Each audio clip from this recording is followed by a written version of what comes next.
윤석열 후보가 이제 여론 제대로 찾았어요. 그래서 지금 1등을 달리고 있다는 점 완전히 회복했고요. 그다음에 이재명이는 이제 떠나야 할 시간이 점점 가까워온다. 왜 그러냐? 이재명 때문에요. 목숨을 끊은 사람이 이제 3명으로 늘어났어요. 유한기가 끊었죠. 그다음에 김문기가 끊었죠. 지금 방금 변호사비 대납 의혹, 이 녹취록을 처음으로 깨어있는 시민당한테 제보해준 녹취록 제보 인물이 바로 또 목숨을 끊었습니다. 자, 이재명이가 뭐라고 얘기하는지 들어봐야 되겠습니까? 안 들어봐도 뻔히 알죠. 그동안에 1번, 2번 생명을 끊었을 때 철면필같이 외면하고 말이죠. 정말 다른 사람의 생명을 그렇게 무시하는, 경시하는 이재명이, 이 국민의 생명을 이렇게까지 무시하는 이재명이가 과연 후보로서의 자격이 있는지, 민주당이 말이죠. 우리 국민을 무서워하고 정말 주권 재민이라고 하는 자유민주주의의 기본 원칙을 지키는 정당이라고 한다면 즉각적으로 이재명이를 교체해라.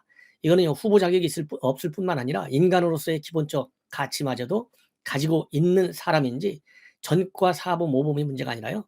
지금 대장동 비리, 그다음에 선거비 대납 의혹 3명이 목숨을 끊었어요. 제가 보기에 단일 사건을 가지고 말이죠. 여러분들 3명이 목숨을 끊는 건 글쎄요. 제 기억에는 처음입니다. 이러면요. 오늘 최소한 하루 전에 오늘 하루만이라도 선거 운동을 중단하십시오. 무슨 속된 말로 무슨 낯으로 우리 국민을 대하고 나를 찍어달라고 할 겁니까? 지금 방금 나오는 여론조사 보면은 여러분들께서 아시다시피 이미 30% 박스권인데요. 박스권이 문제가 아니라 이제 이걸로 해서 저는 선거 끝났다. 제가 그랬잖아요. 조국 사태가 현 정권 교체 반쯤 내놨다면 대장동이 그 남은 반 완전히 날려버렸다. 이렇게 돼 있는데요. 이 대장동 사건 중에서 3명씩이나 목숨을 잃었다? 선거할 필요가 없어요. 예, 선거할 필요가 없어. 시청자 여러분 어떻습니까? 그래서요. 이러한 이재명이를 앞세워서 찍어달라고 한다. 이러면요. 더 큰 우리 민심의 분노를 이겨내기가 어려울 것이다. 문재인 대통령이 뭐라고 그랬어요? 2019년도 가을에. 그 당시 뭐라고 그랬습니까? 조국이 이런 의혹들이 언론에 많이 나오니까 임명하면 안 된다. 우리 야권에서 난리를 치니까 의혹만으로 장관을 임명하는 불행한 관례를 만들어서는 아니 되옵니다. 이게 누가 한 말이에요? 문재인이가 했잖아요. 그리고 나서 딱 33일인가요? 34일 만에 아이고 죄송합니다. 그리고 문재인이가 조국이 가르쳤잖아요. 이제는 이재명이하고 똑같다. 그래서요. 이재명이는 뭐 대통령이 내려라 뭐 그만둬라 할 수 없잖아요. 스스로 제발로 내려오고 송영길이 어제 아니 이재명이 탄압받았다 했잖아요. 송영길이 이런 사람이 당대표라고 있어요. 이재명이를 탄압받았어? 이재명이가? 그럼 탄압받은 김에 좀 더 국민적 압박을 좀 받아봐라. 저는 탄압이 아니고요. 왜냐하면 탄압은 불법성이잖아요. 압박. 왜? 생명이 3명이나 지금 잃었어요. 이거 유가족들 입장에서 보십시오. 이런 이재명이 이거 말이죠. 야, 아니 자기 아들을 성상납했다, 도박했다. 그러니까요. 아들이 아니래, 남이래. 아무리 급하더라도요. 아무리 급하더라도 부모 입장에서 어떻게 자기 자식을 갖다가 너는 남이야. 이런 얘기를 할 수 있냐고요. 이런 비정한 인간이 대한민국을 지휘하겠다고 나섰는데 얼마나 대한민국이 정치판 정말 반드시 바꿔야 되겠다. 그래서요. 이재명이는 바로 오늘 바로 변호사비 대납 의혹 수사하는 데가 지금 어디예요? 수원지검에서 수사하고 있어요. 수원지검. 수원지검장이 누굽니까? 수원지검장이요. 중앙대학교 법대 후배예요. 법대 후배. 그래서 윤석열 총장 할 때 징계에 앞장섰던 형사부장이 지금 수원지검장으로 가 있어요. 여기에 잦은 투표하라. 예. 제가 서설이 좀 길어져서 대단히 죄송한데 저도 흥분하다 보니까요. 제가 문재인 대통령 항상 붙이는데 대통령 빼라고 난리를 났는데 이 순간에는요. 이런 여기에 대통령이라고 붙이기가 참 어려워서 문재인 했어요. 왜 그러냐. 잠시 후에 말씀을 드리지만 극초음속 미사일을 발사했는데 여전히 종전 타령하고 있어요. 여전히 종전 타령. 대화 타령하고 이게 문재인이에요. 예. 자, 그러면은 어떤 사고냐. 이 사건 개요는 어젯밤 8시쯤에서 8시 반쯤 뭐라고 그럴까요? 확인이 됐어요. 양천구에 있는 한 모텔에서 8시 반쯤에. 왜냐하면 이 가족들이 연락이 안 되니까 경찰에 실종 신고를 했습니다. 그래서 어젯밤에 양천구 한 모텔에서 숨진 채 발견이 됐고 유서는 발견이 되지 않았고 사인은 아직 알 수 없다. 그리고 이씨 유족 측에서는요. 타살 혐의점은 없는 것 같고 부검을 통해서 정확한 사인을 밝히겠다. 이렇게 해서 지금 경찰이 사건 수사에 착수했습니다. 말하자면 숨을 거둔 이 씨의 경우에는요, 이재명 변호사비 대납 의혹을 제기한 인물입니다. 그러니까 이재명 지사가 말하자면 공직선거법 위반 혐의로 재판을 받았잖아요. 그때 변론을 맡았던 이태형 변호사. 이 사람이 수임료 3억 원 하고요. 그 다음에 S사 어딘지 뭐 여러분들 다 아시잖아요. 주식 20억 여원을 받았다. 이게 녹취록에 나온 얘기고, 이거를 갖다가 이 깨어있는 시민당, 저 친문단체예요. 깨어있는 시민연대당에서 이 녹취록과 의혹을 가지고 이 제보를 해서 지금 이거를 수사하고 있는 거예요. 수원지검에서. 그래서 이 씨의 정체성, 실체는요, 20년 가까이 민주당 당원으로 활동해 온 사람입니다. 그래서 이 깨시연에서는요, 작년 10월 7일 날 이태형 이 변호사 선임료 지급 내역 허위다, 이렇게 해서 검찰에 고발을 했습니다. 이 후보가 그러니까 변호사 선임료 지급 내역을 공표한 거, 이거는 허위 공표다, 그러면서 검찰에 이 깨어있는 시민연대당에서 고발을 했어요. 이렇게 고발을 하니까 이재명 측에서는요, 작년 10월 8일 날 이 씨하고, 이번에 이제 숨을 거둔 이 씨하고 깨시연이 허위 사실을 유포했다. 그래서 맞고발한 상태입니다. 그리고 작년 11월 달에 민주당은요, 이 사건을 지금 수사하고 있는 수원지검에 이 씨 구속 수사를 촉구하는 탄원서를 냈어요. 이러니 여러분들, 이 선량한 시민, 사실이라고 밝힌 시민이 고발당하고 이 탄원서까지 받으니 이거 살맛이 나겠어요. 그러니까 극단적 선택을 한 것이고, 여기에 대해서 그래서요, 이제는, 아니, 다시 한번 말씀드리지만 3명이 숨을 거뒀다니까요. 이거 여러분들 용납할 수 있습니까? 용납할 수 없잖아요. 그래서 지금 코로나니까 우리가 집합 행동을 못해서 그렇지, 이거 온라인으로 말이죠. 온라인으로 이 온라인 선상에서 말이죠. 그리고 국민의힘 이 청년들이 중심이 돼서 그리고 또 이 국민의힘 측에서도 말이죠. 이 사건을 철저하게 수사하도록 촉구하는 그러한 뭐라고 그럴까요? 집단 성명을 발표해야 되겠다. 저는 그런 생각이 들어요. 왜냐하면 뭐 지금 이제 광화문에서 우리가 함성 지를 수가 없지 않습니까? 그렇기 때문에 이제는 대책이 없다. 이 정권을 그야말로 촛불 제2의 촛불 혁명을 통해서 몰아내야 되겠다. 이러한 말씀을 저는 드리고 싶습니다. 그래서 이제 온라인 캠페인을 좀 벌여야 되겠고, 저는 그냥 안보정론이 이거 이재명이 갈아치우자, 바꾸자, 정권 교체하자, 이러한 이 캠페인에 적극 동참하도록 하겠습니다. 자, 이런 사태가 일어나니까요, 이준석 대표 방금 입장문을 내놨어요. 페북에.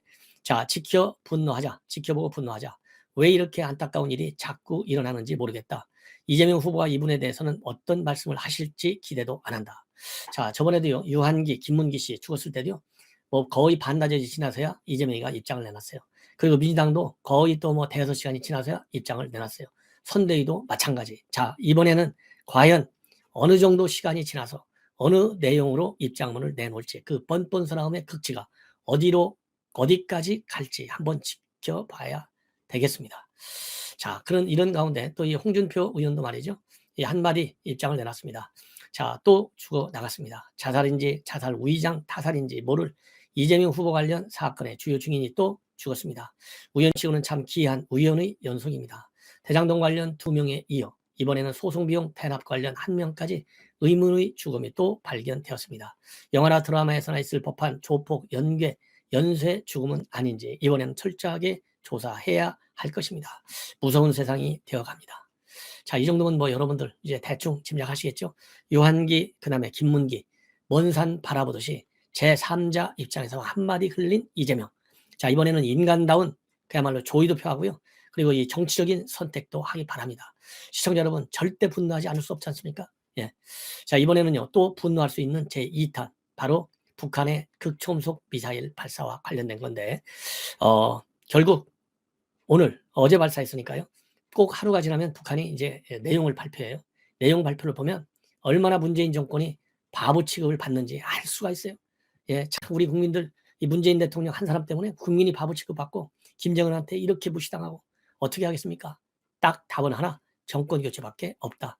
자, 그래서 여러분들께 제가 자세히 보도를 또 어제 해드렸지만은요, 다시 한번 이번에 북한 보도를 보면, 우선 이 관련 보도 내용 보면 말이죠, 북한이 지난 5일 날 발사를 하고 11일 딱 6일 만에 다시 발사를 했어요. 그래서 이렇게 일주일 만에 극초음속 미사일이라고 하는 그야말로 이건 뭐 말로 표현이 안 돼요. 그냥 1분 후에 서울을 불바다 만들 수 있는 거예요. 그리고 평택은 2분밖에 안 걸려요. 왜냐하면 지금 마하가 10이라는 거예요. 마하 10. 이거 어마어마한 거예요. 그냥 눈 하나 깜짝 빨리면 바로 떨어져요. 그러니까 우리가 견뎌낼 수 있겠습니까? 이런 것을 왜 이렇게 연속 이틀 했느냐?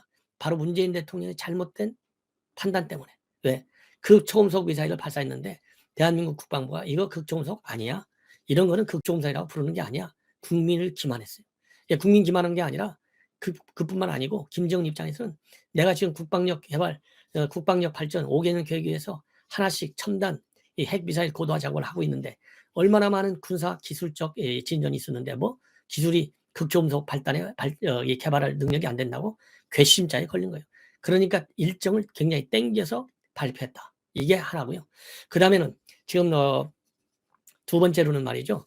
또 중요한 것이 뭐냐. 어제 말씀드린 대로 이렇게 어마어마한 안보 위협 사안이 있는데도 불구하고 문재인 대통령 거의 아침 7시 반에 어제 이제 발사했잖아요. 7시 17분에. 그런데 오후 4시가 넘어서야 대통령이 입장을 내놨는데 대선 때 이런 얘기하면 안 되는데 예, 적절치 않은데 딱 그러면서 더 이상 남북관계가 긴장되지 않도록 하라. 각 부처가 알아서 조치하라. 이런 나약한 입장을 내놓은 게 바로 문재인 대통령이에요. 예. 자, 그런데 비해서 이 국제사회는 굉장히 기민하게, 기동력 있게, 그리고 긴장 국면으로 이 사안을 다루고 있어요. 이런 문제점을 가지고 있는 현 문재인 정권의 안보 자세입니다. 자, 그러면은 이제 오늘 북한이 발표한 내용을 보면요. 이 기술적 재원으로 보면 지금 어마어마한 진전이 이루어지고 있어요. 자, 그래서 이번 이 발사한 미사일의 경우에는 작년 9월 달에 발사한 극초음속 미사일 화성 8형 이거하고 거의 비슷하다라고 하는 것이 전문가들의 평가입니다.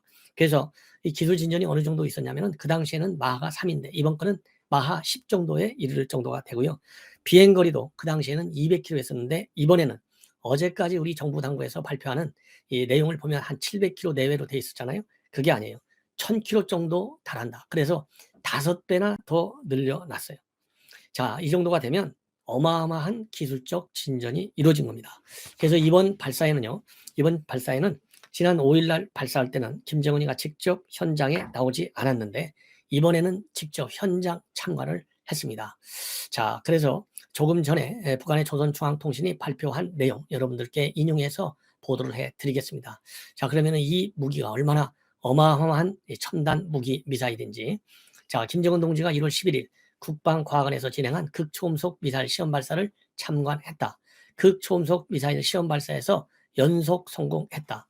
그리고요, 이 발사된 미사일에서 분리된 극초음속 활공 비행 전투부는 거리 600km 개선에서부터 활공체 도약하며 초기 발사 방위각으로부터 목표 전 방위 가격으로 240km 강한 선행 기동을 수행해 1000km 수역의 설정 표적을 명중했다. 굉장히 정확하다는 얘기죠. 그래서 이번 시험 발사를 최종 시험 발사라고 이제 표현한 거예요. 그러면서 이제 시험 발사는 개발된 극초음속 무기 체계의 전반적인 기술적 특성들을 최종 확증하는 데 목적을 두고 진행됐고 극초음속 활공 비행 전투부의 뛰어난 기동 능력이 더욱 뚜렷이 확증됐다. 자, 그래서 이번에 북한이 공개한 사진을 보면요. 지난 5일 날 발사했던 원뿔형 탄두부를 갖춘 미사일하고 같은 기종으로 보입니다. 자, 그리고 이제 김정은이가요. 이번 시험 발사에 앞서서 뭐라고 이제 강조를 했냐. 통신 보도 내용을 따르면 국방과학원 원장으로부터 극초음속 미사일 무기체계에 대한 종합적 해설을 듣고 나라의 전략적인 군사력을 질량적으로 지속적으로 강화하고 우리 군대의 현대성을 제고하기 위한 투쟁에 더욱 박차를 가해 나가야 한다. 이렇게 강조했다고 합니다. 그러면서요. 김정은 위원장은 국방력 발전 5개년 계획의 핵심 5대 과업 중 가장 중요한 전략적 의의를 가지는 극초음속 무기 개발 부분에서 대성공을 이룩한 미사일 연구 부분 과학자, 기술자, 일꾼들과 해당 당 조직들의 실천적 성과를 높이 평가하시고 당 중앙위원회의 이름으로 특별 감사를 주셨다. 이렇게 발표를 했습니다. 자, 그래서요. 이번 발사에는 김정은이 말고서도요. 조영원 당 조직비서죠. 제일 센 사람. 그 다음에 이제 해당 부부장들, 그 다음에 과학 부분, 국방 과학 부분의 지도 간부들이 참관을 함께 했다. 이렇게 지금 알려지고 있어요. 참 이거 뭐 참 큰일 났다고 이거 뭐 어디 큰일 났다 하는데요. 정말 큰일 났어요. 이거 뭐 장난이 아니고 이건 진짜 이거 엄청난 안보 도전입니다. 최대의 위협이에요. 자, 그래서 이거와 관련해서 말이죠. 어제 국방부가 발표한 이 내용들, 또 이 뭐라 그럴까요? 지난 5일 날 발표한 것 가지고서도요. 이틀이나 있다가 7일 날 발표했는데 그때 발표한 내용을 보면 얼마나 한심한지 여러분들께서 아셔야 돼요. 자, 상당 구간을 마하 5 이상으로 활공하지 못해서 그 당시는 5. 왜냐하면 6이라고 돼 있었잖아요. 마하 6 전문가들이. 근데 상당 구간을 마하 5 이상으로 활공하지 못해서 극초음속이 아니다 이렇게 주장한 거예요. 그러니까 이번에는 2배 가까이 10까지도 올려서 이제 북한이 실험을 지금 한 겁니다. 자, 그래서 마하 10이면 초속이요 3.4km예요. 평양에서 서울까지 1분. 그럼에도 불구하고 극초음속이라는 말을 지금 안 쓰고 있는 겁니다. 북한이. 왜? 북한을 작을까 봐서, 무서워서. 예. 그러니까 지금 이제 전문가들이 볼 때, 제가 볼 때는요, 이 청와대 문재인 대통령의 이런 이 인식에 딱 국방부가 맞추고 있으니까 감히 10이다 이런 말을 못하는 것이고 극초음속이다 이런 말을 못하는 지금 매우 불행한 좀 사태가 벌어지고 있는 거예요. 그래서 어제도 NSC 상임위원회가 열렸는데요. 그냥 유감만, 강한 유감만 표현했어요. 그리고 또 그러니까 지난 5일에는 이제 우려를 표명했으니까 그거보다는 조금 나아졌는데 이건 안보리로 가져가야 되잖아요. 그리고 이 한미 동맹 차원에서 대응을 해야 되잖아요. 자, 이제 이런 지금 흐름이 말이죠. 상당히 출렁거리고 있어요. 좋은 방향으로 이번에는 출렁거리고 있습니다. 이재명 빠지고 있고 윤석열은 올라가고 있고요. 또 같이 안철수도 조금씩 올라가고 있습니다. 그래서 전반적으로 보면 우리 야권에게 유리한 여론 지형이 구성되고 있는 그런 상황이고요. 자, 이러다 보니까 이제 단일화, 더군다나 이제 이달 말이면 구정이기 때문에요. 상당히 우리 국민들에게 관심이 되고 있는데 단일화라고 할 수 있는 윤석열과 그리고 안철수 당사자 그리고 양 당에서는 단일화에 대해서 철저하게 부인을 하고 있습니다. 그러나 지금 2017년도 선거 우리가 뭐 철저하게 얼마나 지금 실패했는지 다 아는 거 아니겠어요? 분열이 안 됐으면 52%대 문재인이 41%, 약 11% 정도로 우리가 이기는데 이러한 실수를 반복해서야 우리가 되겠습니까? 이거는 역사의 죄를 짓는 것이죠. 그렇기 때문에 이러한 여론 관리 차원에서 단일화 문제에 대해서는 어느 누구도 말을 안 하지만 결국은 단일화로 가야 된다. 이것이 저의 지론입니다. 과거에 역설적으로 이 DJ하고 그다음에 JP 그때 단일화 해가지고 결국 이겼잖아요. 그래서 이럴 때는 공학적 사고가 선거 공학적 사고가 분명히 필요하다라고 보고 그래서 여론 관리가 굉장히 중요하다고 봅니다. 그런 차원에서 제가 여러분들께 윤석열 유튜브 이번 주까지 40만 구독자를 모실 수 있도록 그래서 대한민국 정치권에서 윤석열 후보가 그걸 말하자면 초년병에 불과하지만은 유튜브를 매개로 한 신생 미디어 아니겠어요?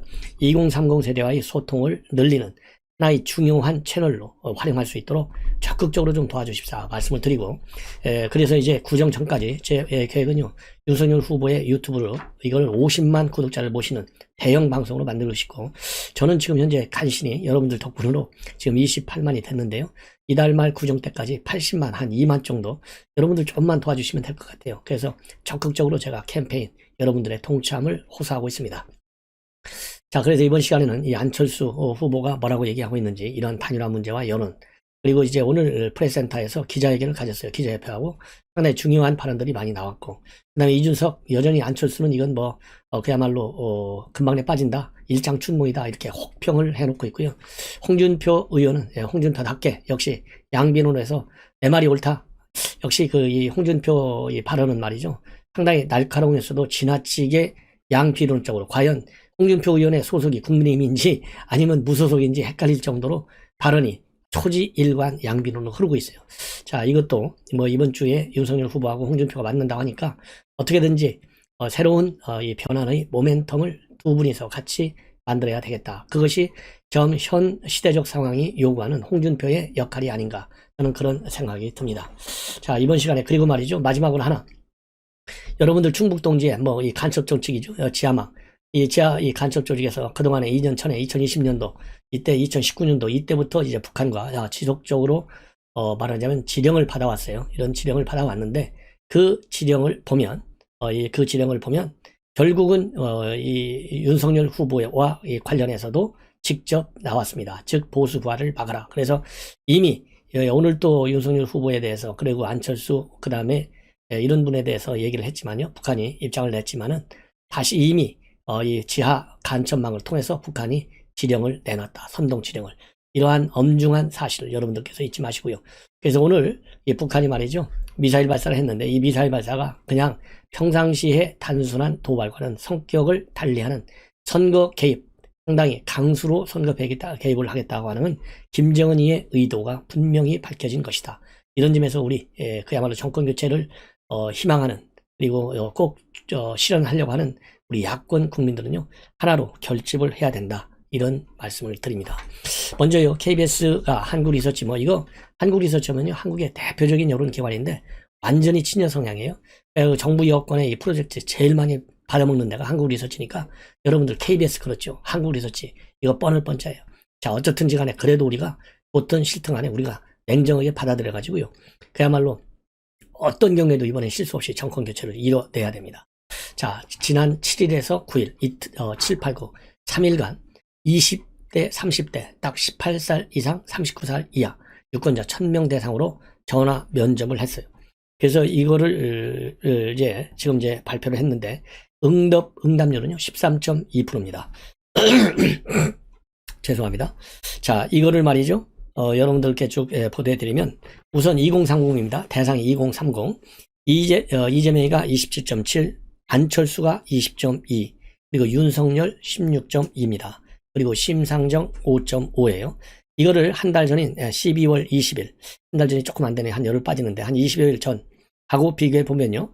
이재명의 경우에는 1.7이 올라갔고 안철수가 무려 11.6이 올라갔습니다. 그리고 윤석열은 7.8이 빠졌어요. 예. 자, 그리고 신뢰성 이런 거는 여러분들 제가 말씀드린 대로 다 잘 아실 테고, 그 다음에 2030에서 정권 교체 지수가 말이죠, 무려 25% 정도나 높아요. 53.7대 28.5입니다. 그래서 2030에서의 정권 교체 지수 28.5잖아요. 근데 이거는 이재명에 대한 지지율 27.7하고 거의 비슷해요. 자, 이걸 보면 뒤집어지는 쪽으로 2030이 투표를 행사할 가능성이 크다. 예. 그리고 단일화 문제에 대해서요, 안철수가 51.4, 그 다음에 윤석열이 17.4입니다. 3분의 1로 줄어들었어요.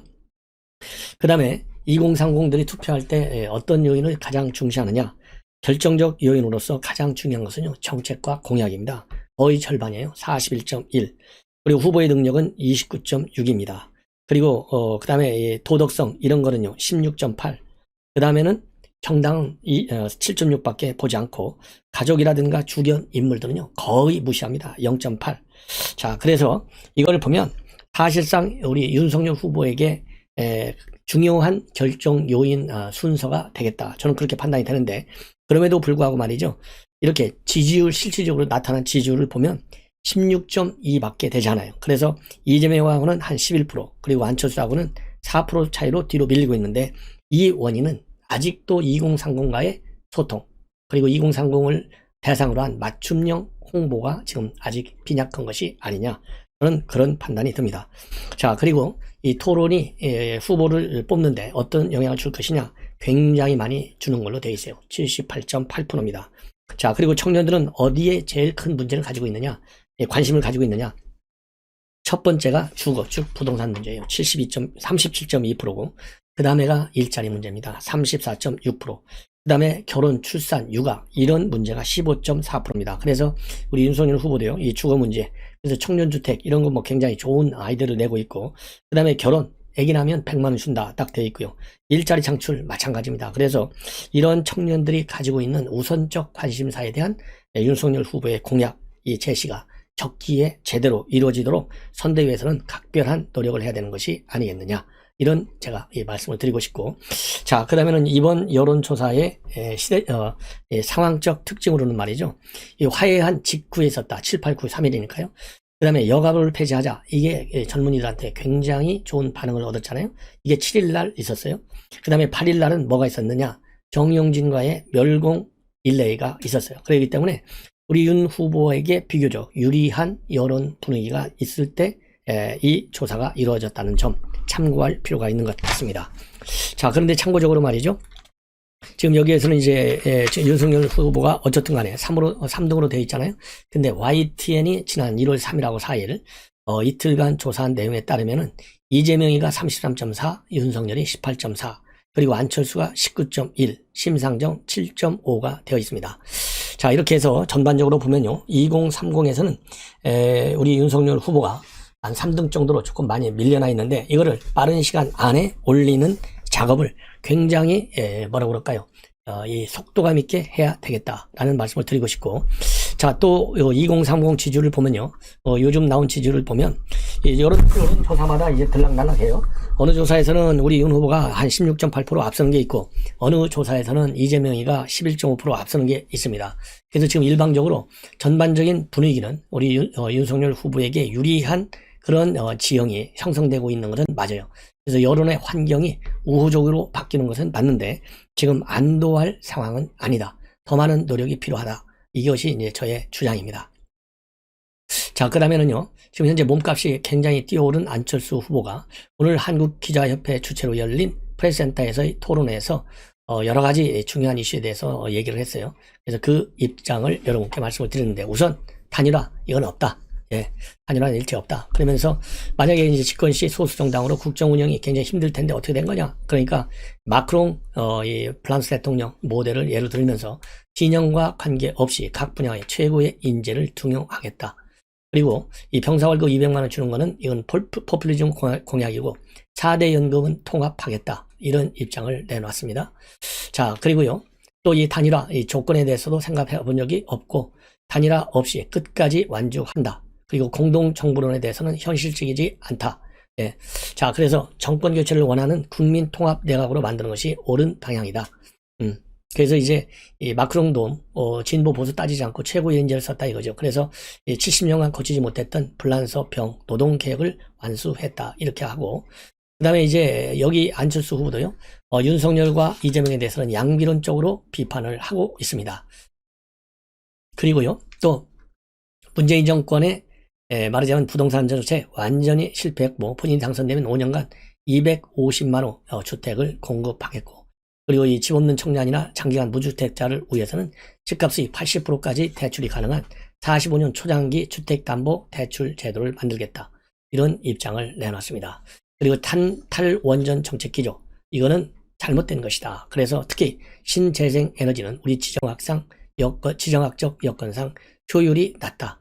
이렇게 보고 있습니다. 자, 그리고 코로나 피해 지원과 관련해서는요, 지금 부가가치세라든가 개별소비세, 정부 사업 구조조정, 코로나 기금 조성을 위한 복권, 이런 것을 통해서 23조 내지는 30조 정도의 특별 회계 재정을 확보할 수 있다. 예. 그래서 포퓰리즘적인 전 국민 재난지원금, 이러한 것은 이런 시도는 있어서는 안 된다. 그리고 공수처 폐지, 그다음에 수시 모집 제도의 철폐, 그리고 한일 관계의 회복, 이러한 정책 방향을 제시했습니다.